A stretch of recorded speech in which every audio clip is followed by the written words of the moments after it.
Tignan nga natin kung ano ang mga naging reaksyon or ang mga naging komento ng mga fans or 18 matapos ngang i-announce ng SB19 kung kailan nga ba i-release ang ticket selling ng kanilang April 18 wakas at simula concert na magaganap sa SMDC Ground Festival. Sa naging announcement, mababasa doon ang wakas at simula The Trilogy Finale Concert. General ticket selling February 28, 2026. Stay tuned for more announcements.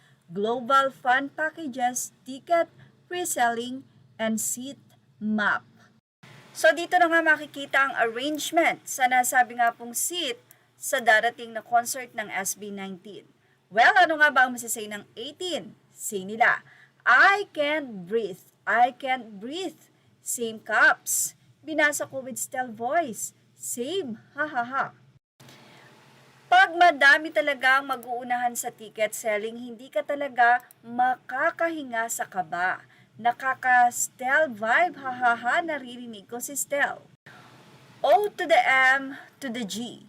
Kala ko March pa, ha ha ha, pwede bang ipagpaliban ito? Kaya nga pwede bang ipagpaliban muna ng isang linggo? Pwede ba munang hinto? Palapit tayo ng papalapit na patungo sa lugar kung saan ayaw kong pumunta.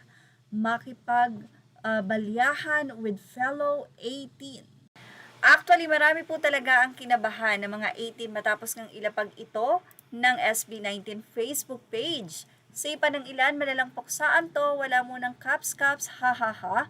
Pag hindi ako sumakses sa ticket, tuloy pa rin ang flight ko. Kahit sa gilid lang ako makikinig sa kanila, hehehe. Masaya na ako noon, ganoon ko sila ka-love. Caps, hanap ka kasama. Pag ganyan, di makasecure ng tics, gawa kayo sariling concert sa labas. Well, yung iba mukhang expected na kung sakaling hindi sila makakuha ng ticket tapos ay mayroon silang room. Ang ilan ay sinabi na good luck Caps, naway makuha natin ang mga desired seats natin. Hala, oo nga mga Caps, no? OMG, ang puso ko, huhuhu. Praying for your success. Sama ako Caps, may flight tickets and hotel na ako, pero di pa nakakasecure ng concert tickets. Palakasan na lang tayo ng internet. So ayan nga, kapag ka ibinaba na nga ng OFIFI sa February 28 ang nasabing ticket, ay na-expect na kagad ito ay masosold out. Especially ang mga VIP seats or yung map nga, syempre, the more na mas mabilis ang internet, mas sure na makasecure ng ticket. Well, ano ang masasay natin? Ilagay na ang opinion sa ating comment section. Images are all credit to the rightful owners. Please like, share, and subscribe. And thank you for watching Showbiz Now.